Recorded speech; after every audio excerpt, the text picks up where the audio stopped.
Baik, ini masih ada 2 segmen, tapi 2 segmen ini karena panjang, saya jadikan kesempatan untuk closing statement. Saya mulai dari yang belum bicara, udah hampir 3 jam ini. Bung Gafur, silakan Bung Gafur. Ya, terima kasih Mas Aiman. Bismillahirrahmanirrahim. Assalamualaikum warahmatullahi wabarakatuh. Yang pertama, Mas Aiman, di forum rakyat bersuara ini saya ingin tegaskan satu kalimat bahwa saya selaku kuasa hukum Mas Roy bangga dengan yang namanya Roy Suryo. Kenapa saya bangga? Karena klien saya tidak pernah berubah. Pertama kali saya ketemu, dia memberikan kuasa kepada saya. Sampai hari ini pun sikapnya tidak pernah berubah. Sebagai advokat, saya bangga dengan klien saya. Ini yang perlu juga saya bantah. Kebetulan hadir di sini orangnya. Seorang pendukung Pak Jokowi yang namanya Andi Azwan. Di berbagai podcast, bahkan pernah juga bertemu dengan salah satu kuasa hukum dari Rismon, mengatakan bahwa kami di framing pengacara-pengacara Roy Suryo itu orientasinya akan memenjarakan kliennya. Saya kira statement-statement ini menyesatkan publik dan menyesatkan para pencari keadilan. Saudara Andi Azwan ini bukan advokat. Tidak memahami esensi daripada pembelaan hukum yang diatur dalam Undang-Undang Nomor 18 2003 tentang advokat. Advokat itu menerima kuasa, saya buka langsung, berdasarkan KUH Perdata. Pasal 1792 KUH Perdata. Kami menjalankan kuasa, tujuannya bukan untuk membebaskan klien daripada suatu perkara pidana. Kalau ada advokat yang selalu membangun opini bahwa tujuan seorang pembela hukum adalah membebaskan kliennya dari suatu perkara pidana, saya katakan itu bukan pemahaman seorang advokat sebagai officium nobile. Kenapa Mas Aiman saya perlu luruskan ini? Karena di luar sana kami di framing luar biasa bahwa kami inilah advokat-advokat. Saya termasuk advokat muda ya, yang akan mengirimkan mereka ke penjara. Itu jahat. Kalau kata Mas Roy. Kenapa Mas Aiman? Karena seorang advokat, seorang pembela hukum, seorang kuasa hukum bukan membebaskan kliennya dari suatu perkara pidana dan berusaha dengan berbagai cara untuk keluar dari jeratan hukum pidana. Bukan itu tujuannya. Tujuan advokat berdasarkan Undang-Undang Nomor 18 2003 adalah membela kepentingan hukum klien yang didasarkan pada asas konsensualisme yang diatur dalam pasal 1320 KUH Perdata, yaitu adanya kesepakatan para pihak. Mas Roy membangun perikatan hukum dengan saya karena ada suatu objek yang halal yang kami sepakati, yaitu apa? Mas Roy mengatakan dengan hasil penelitiannya 99,9% ijazah Jokowi palsu. Saya harus berada di garis terdepan, saya bela kepentingan itu. Jika ada lawyer yang selalu berusaha untuk membebaskan kliennya dari penjara, yang akhirnya terjadi adalah banyak advokat yang jadi maklar kasus. Banyak advokat yang akhirnya terjebak suap di peradilan, menyuap di penyidik, karena orientasinya adalah membebaskan klien. Hari ini kita saksikan banyak advokat senior yang masuk penjara, ditangkap KPK, ditangkap kejaksaan. Bahkan yang terbaru, ada pasangan suami istri, advokat. Boleh interupsi? Sebentar dulu. Ini giliran saya. Ada advokat suami istri menjadi maklar dalam kasus dugaan, bukan dugaan lagi, tindak pidana korupsi minyak goreng yang disidik oleh kejaksaan. Menerima suap sebesar 60 miliar, untuk menyuap hakim sebesar 20 miliar dan memperkaya diri sendiri sebesar 40 miliar. Kalau mindset advokat adalah membebaskan kliennya dari penjara, maka mereka menjadi maklar kasus. Saya sebentar. Saya sedikit. ya sebentar. Maksudnya Anda mau menyindir? Oh, saya tidak menyindir, saya tidak menyindir. Saya ingin menegaskan posisi saya. Saya ingin menegaskan posisi saya. Pada saat RJ-nya ES dan DHL, Mas Aiman, saya berada di Singapura. Saya komunikasi langsung dengan Mas Roy dari Singapura. Mas Roy, apakah mau RJ? Tidak. Akhirnya kemudian saya memberikan statement di berbagai televisi bahwa tidak akan ada RJ dengan Jokowi. Clear itu. Saya pulang, saya diundang di salah satu televisi swasta tetangga. Saya dari bandara langsung ke televisi, saya bertemu lagi dengan Mas Roy. Demi Allah, demi Rasulullah, apa yang saya tanyakan di dalam mobil pada saat kami berdua pulang. Jam 12 malam, Mas Aiman. Mas Roy, saya karena nggak bawa mobil, Mas Roy mengantarkan saya mau pulang ke rumah. Saya bertanya kepada Mas Roy di dalam mobil, demi Allah, demi Rasulullah, Mas Roy, ESDHL sudah mendapatkan RJ. Mereka sudah bebas dari perkara pidana, sudah dapat SP3. Mas Roy mau RJ? Mau damai dengan Pak Joko Widodo? Kalau mau damai, kami siap untuk memfasilitasi. Apa jawabannya Mas Roy? Bang Gafur, saya tetap berada di jalan perjuangan ini. Begitu Mas Roy mengatakan itu, merinding saya di dalam mobil. Maka saya jabat tangan dengan Mas Roy, saya bilang, Mas Roy, pertanyaan saya adalah untuk menguji sejauh mana Anda punya komitmen dan konsistensi untuk membongkar ijazah palsu ini. Disitulah saya memegang tangan Mas Roy di dalam mobil. Saya katakan buat Mas Roy, saya akan berada di garis terdepan untuk membela Anda. Itu esensi seorang advokat. Jadi jangan dibangun framing bahwa kami ini akan memenjarakan klien kami. Saya berada di sini karena kuasa dari Mas Roy. Saya terikat pada prinsip-prinsip perikatan perdata, bahwa saya tidak boleh melakukan sesuatu di luar keinginan klien saya. Jadi yang saya bela adalah kepentingan hukumnya Mas Roy. Dan kepentingan hukum Mas Roy hari ini adalah menegakkan kebenaran atas ijazah Jokowi dan menegakkan kejujuran atas dugaan ijazah palsu yang membuat gaduh satu republik ini. Itu hal yang pertama, Mas Aiman. Karena ini cukup panjang ya. Hal yang kedua, Mas Aiman. Hari ini kami berkirim surat ke kejaksaan. Saya semalam dikontak Mas Roy untuk mendampingi beliau ke kejaksaan. Dan saya juga sudah meminta izin kepada Bang Ahmad Kozinudin tadi pagi melalui telepon. Hari ini saya bersama Bang Refli dan beberapa kuasa hukum mendatangi kantor Kejaksaan DKI Jakarta. Kejaksaan Tinggi DKI Jakarta.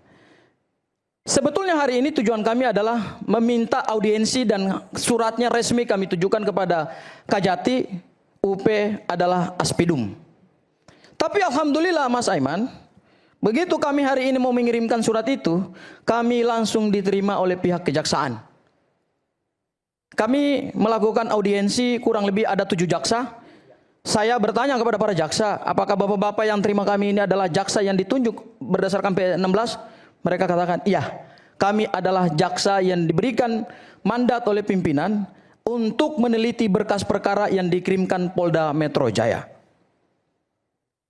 Itu clear itu, karena saya yang hadir dalam pertemuan itu, dan pertemuan itu hanya 5 orang. Mas Roy juga tidak hadir, tidak masuk, ya, tidak masuk, ya, hanya para kuasa hukum yang masuk. Jadi saya termasuk dengan Bang Refli yang masuk.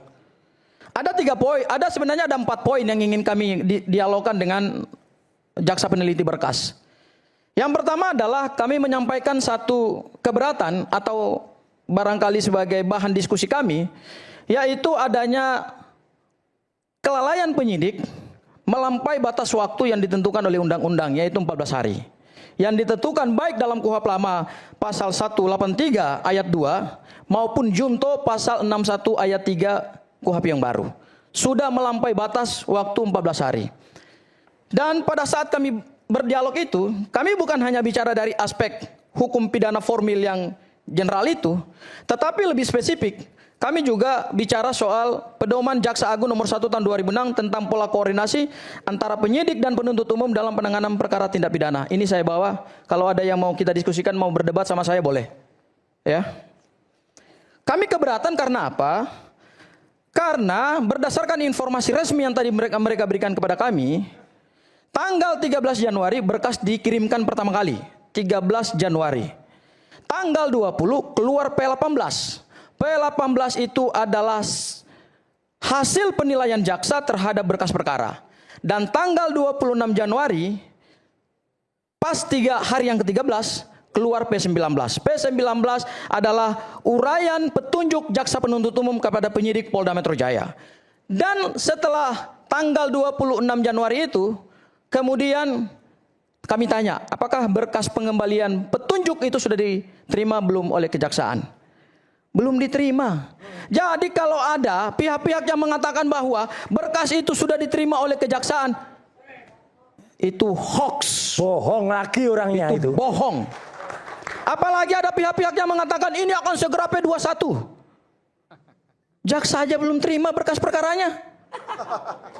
Terus Jaksa apa yang mau periksa? Terima berkas perkara. Berkas perkara pengembalian P19 belum ada di tangan jaksa peneliti. Orangnya sama tuh tukang bohong itu yang suka itu. Ya. Itu resmi itu. Tapi kan sempat diberikan tapi P19 kan? Ya. Oke. Berkasnya kan dikirim kembali. Iya. Ya. Pertama sudah lewat batas waktu 14 hari. Oke. Kemudian kami tanya lagi, apakah berkas pengembalian petunjuk itu yang katanya sudah disempurnakan oleh penyidik sudah ada belum di tangan jaksa peneliti? Jaksa bilang, oh belum ada di tangan kami. Sampai hari ini? Sampai hari ini. Sampai siang tadi. Resmi. Oke. Saya tidak baca di pers, tapi saya langsung mendengar dari pernyataan seorang jaksa peneliti. Ada 7 orang tadi jaksa, kurang lebih ada 4 laki, 3 cewek. Dan mereka itulah yang melakukan pemeriksaan terhadap berkas perkara. Itu hal yang pertama, Mas Aiman. Hal yang berikutnya lagi, kami mempersoalkan juga persoalan restoratif justice yang dilakukan pada tahap penyidikan dengan menggunakan Perpol 8 2021. Pada saat kami diskusi itu, saya bertanya langsung kepada jaksa penuntut umum penelitinya, sebetulnya dalam memberikan petunjuk P19, jaksa berpatokan kepada apa? Apakah pada KUHP yang lama ataukah pada KUHP yang baru? Mereka katakan bahwa ini sistemnya kombinasi. Ada KUHP lama tapi juga ada KUHP baru. Ah, ini menarik ini. Oh, jaksa menyatakan itu? Kombinasi. Iya. Ada kombinasi antara KUHP lama dan KUHP baru. Dan itu bisa menurut jaksa? Loh, jaksa sendiri yang melakukan penelitian terhadap berkas perkara. Oke, kombinasi bisa ya? Bisa. Jadi, RJ yang diterima oleh Rismond ini basisnya adalah Perpol 8 2021 yang tadi sudah diuraikan oleh Pak Kombes Pol Ugroseno. Ya, Komjen Pol. Komisaris Jenderal Polisi. Komjen Pol, mohon maaf. Ya. Yaitu menggunakan KUHP yang baru. Sebenarnya ini ambigu nih. Ini ambigu. Ambiguitas hukum yang dilakukan oleh penyidik Polda Metro Jaya. Karena gini, kalau sandarannya seperti yang disampaikan pengacara Pak Jokowi, sandarannya adalah pasal 361 KUHP yang baru, asasnya asas transistoir, ya oke, itu ada benarnya. Tetapi dalam konteks RJ, ini yang harus kita teliti hati-hati. Karena RJ itu tidak diatur dalam Undang-Undang Nomor 8 Tahun 1981, maka menjadi ambigu rujukannya kemana? Ya, disitulah kami menyampaikan beberapa pokok pemikiran. Yang pertama adalah kita harus lihat pada beberapa asas hukum. Jadi bukan hanya asas transistoir yang dikutip oleh pengacara Pak Jokowi ada di pasal 361. Yang pertama kita lihat pada asas lex superiori derogate legi in priori. Bahwa hukum yang tertinggi itu pasti akan menegasikan hukum yang di bawah. Ini KUHP Undang-Undang Nomor 20 Tahun 2025 mengatur secara detail mekanisme RJ. Kemudian harus dinegasikan dengan Perpol 8 2021. Ini kan melanggar asas hukum. Asas yang kedua, lex posteriori derogate legi priori. Bahwa hukum yang terbaru tidak boleh dinegasikan oleh hukum yang lama. Prinsip dan asas-asas ini, Mas Aiman, kemudian kalau kita belajar dalam hukum ilmu perundang-undangan, itu diadopsi di dalam Undang-Undang P3 atau Undang-Undang tentang Pembentukan Peraturan Perundang-Undangan, Undang-Undang Nomor 12 Tahun 2011 di pasal 7. Berdasarkan teori Steuvenbauer teori, yaitu hierarki hukum, hukum yang boleh dibawa, hukum di bawah tidak boleh menegasikan hukum yang di atas. Jenjang hukum yang dibangun oleh Hans Kelsen sebagai seorang bapak positif hukum dan diadopsi di dalam berbagai aturan perundang-undangan kita, itu jelas Perpol tidak bisa mengalahkan undang-undang.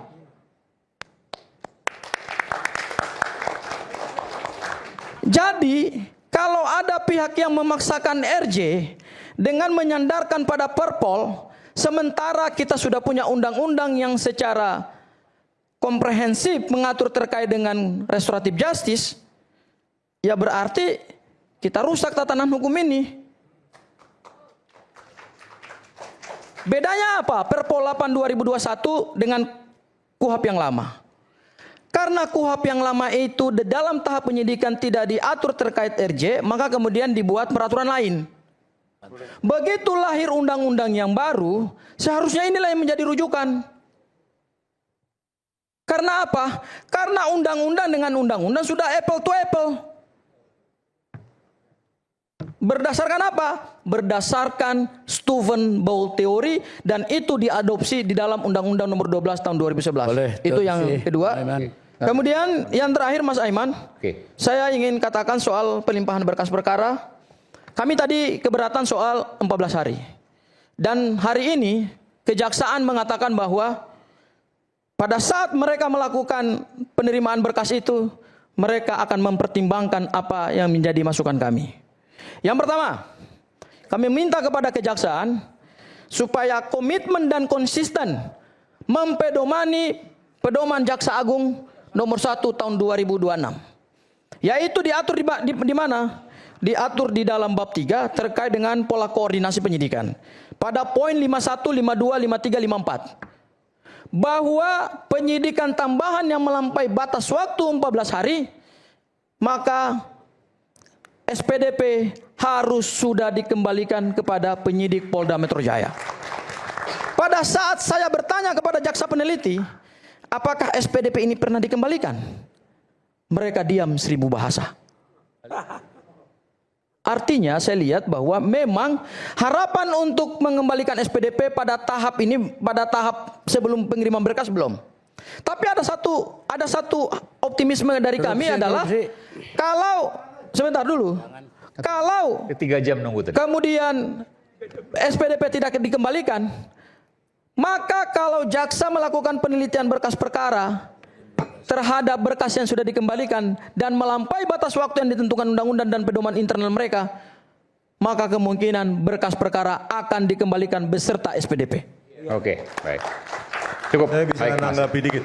Oke, silakan. Sekaligus closing. Oke, tadi Sekaligus, ini udah masuk closing statement. Ini juga tadi closing langsung. Oke, tadi seolah-olah teori hukumnya tinggi banget ya. Dengan segala macam idealisme. Saya tanya dulu. Kita pernah bertemu di sebuah rumah makan di Menteng. Ya, saya, Mas Roy, Anda, Bang Koji, dan AS. Setelah mengeluarkan statement keras, ya, tanpa koordinasi dengan saya sebagai klien, meskipun saya nggak tahu, ya, pada saat awal di AS saya tidak pernah menandatangani dan nama Anda ada di situ. Dan itu adendum mungkin ditambahin begitu-gitu saja. Jadi pada saat awal Anda kan masuknya bulan 10 atau bulan sekian gitu ya. Nah, pada saat itu coba jujur, Anda dan Bang Kojinuddin itu minta maaf sama saya. Soal apa itu? No. Iya, saya tanya dulu. Oke. Silakan. Soal apa kami minta maaf? Nah, makanya saya bilang, Saya saksi di situ loh.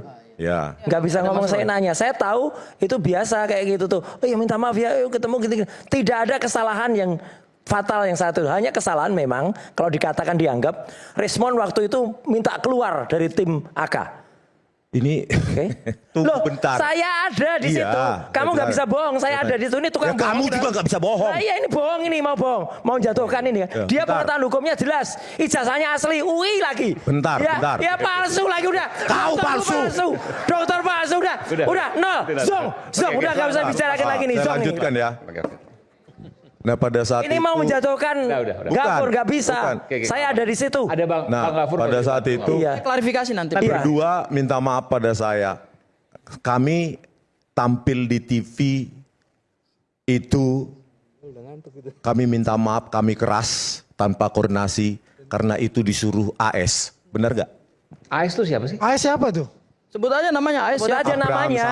Benar Abraham gak? Samad. Ya, benar Oh, nggak? Oh ini baru pertama kali nih. Ini ngaco ini. Sebentar, Dua orang Bentar. minta maaf. Jadi maksud saya begini, ya. Bentar, Bang, saya harus karena saya harus klarifikasi. Nggak apa nanti mungkin next kita bisa undang juga Bang Abraham Samad. Jadi apa yang disampaikan oleh siapa?